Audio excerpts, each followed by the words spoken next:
Monica is a fictional character, but what they went through is happening across east of England today. This is their story. In Ipswich, healthcare workers ready to train for the NHS are turned away from programmes while wards remain understaffed and training facilities sit empty. Monica's journey exposes how Treasury spending limits prevent qualified people from becoming the nurses that hospitals desperately need. Not because the resources don't exist, but because someone decided the government couldn't afford to use them. I grew up in Felixstowe watching my nan battle cancer. The nurses at the oncology ward were incredible. They held her hand during the worst moments, explained every procedure, made her laugh when pain medication left her confused and frightened. I was 16 when she died, and I knew then that I wanted to be like those women. I wanted to be the person families could trust with their most vulnerable moments. After A-levels at Ipswich Sixth Form College, I took a job as a healthcare assistant at Ipswich Hospital. For 3 years, I worked every shift I could get, saving money and learning everything possible about patient care. I helped with personal hygiene, took observations, sat with people who were scared of being alone. The registered nurses taught me how to spot the signs that someone was deteriorating, how to communicate with families, how to maintain dignity, even in the most difficult circumstances. Every day confirmed that this was my calling. In 2022, I finally had enough money saved and enough experience gained to apply for nursing school. The University of Suffolk felt like the obvious choice, local, with a solid reputation, and I'd heard good things about their clinical placements. I spent weeks perfecting my personal statement, gathering references, making sure every detail of my application was flawless.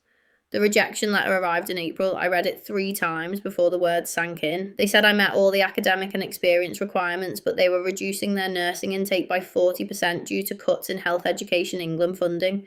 40%, that meant dozens of qualified people like me were being turned away, not because we weren't good enough, but because someone had decided there wasn't enough money for training places. I contacted Health Education England directly. The woman who answered the phone was apologetic but firm. "We simply don't have the budget for additional training places," she said. "The funding allocation for this year has already been set and we cannot exceed it." When I asked why, when there were clearly nursing shortages everywhere, she repeated the same line. "There is no budget." I applied to University of East Anglia, Anglia Ruskin, Essex, every nursing programme within commuting distance. The responses were identical: funding cuts, reduced intakes, no budget for additional places. Each rejection felt like a door slamming shut, but I kept telling myself this made sense. Money was tight, the government had to make difficult choices, everyone was feeling the pinch. Then I went to the University of Suffolk campus to collect my formal rejection letter. I needed it for my records in case I wanted to appeal or reapply next year. The nursing building was massive, modern, clearly designed for far more students than I saw walking around. I asked the receptionist about the empty corridors and she directed me to speak with someone from admissions. What I found didn't match what I'd been told. Entire floors were deserted, lecture halls equipped with the latest medical training equipment, mannequins for practicing CPR, IV stands, patient beds with electronic monitoring systems, all sitting unused. A security guard was doing his rounds and we got talking.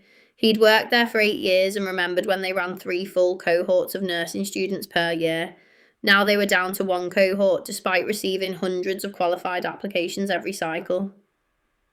"It's such a waste," he said, gesturing towards an empty skills lab. "All this equipment, all these facilities designed to train the nurses we're told the NHS desperately needs, but apparently there's no money to actually use any of it." That evening, I called my mum's friend Deborah, who works as a nurse at Great Yarmouth Hospital. She confirmed what I'd started to suspect. They were chronically short-staffed, working mandatory overtime, burning out at rates that made experienced nurses leave the profession entirely. "We've got the wards," she said, "we've got the patients, we desperately need more nurses, but somehow there's no money to train them." I started to see the contradiction clearly.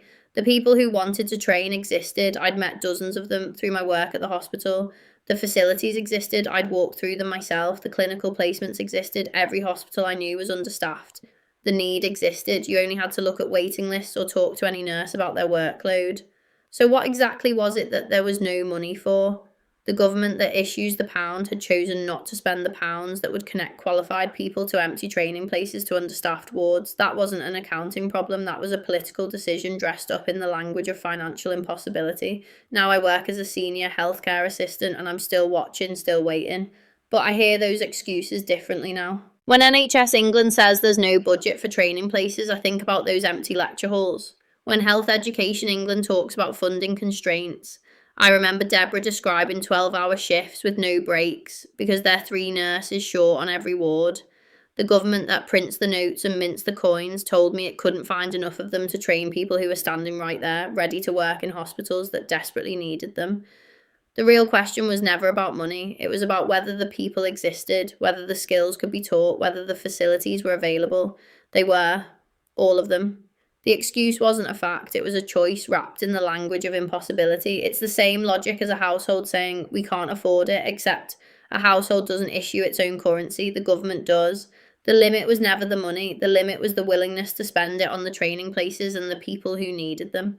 I understand now that this isn't just my story, it's the story of every constituency where people and needs exist side by side while someone in Westminster says the cupboard is bare. Every qualified person turned away from nursing school while wards remain understaffed. Every empty training facility while families wait months for treatment. Every political choice disguised as financial constraint. The resources existed, the people existed, the decision not to connect them was never about accounting, it was always about priorities. What Monica experienced has a name: fake experts. This technique relies on citing authorities who treat the household budget analogy as self-evident truth, as though repeating it makes it real. Think of how tobacco companies once wheeled out doctors to endorse cigarettes. The white coat and stethoscope lent credibility to claims that contradicted emerging evidence. The authorities were real doctors, but they were promoting false conclusions that served corporate interests rather than public health. In Monica's story, every official who said there is no budget was applying fake expertise.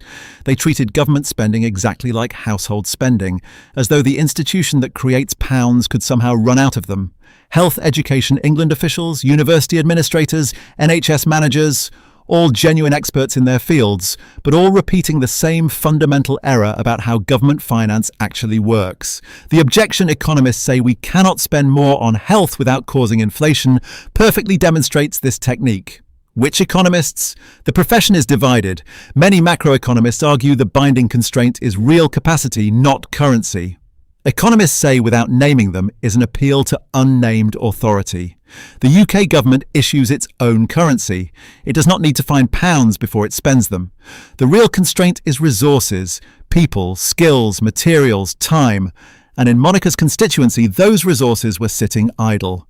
The resources existed, the people existed, the decision not to connect them was political, not financial.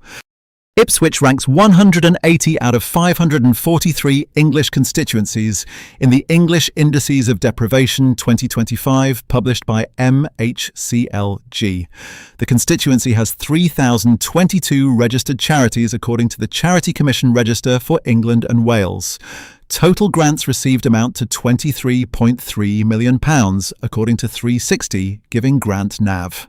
All sources are published at blockedbritain.co.uk. Blocked Britain tells the stories of people whose lives are shaped by the gap between what Britain needs and what its institutions choose to provide. Every character is fictional, every situation is drawn from official statistics. Produced by Blocked Britain.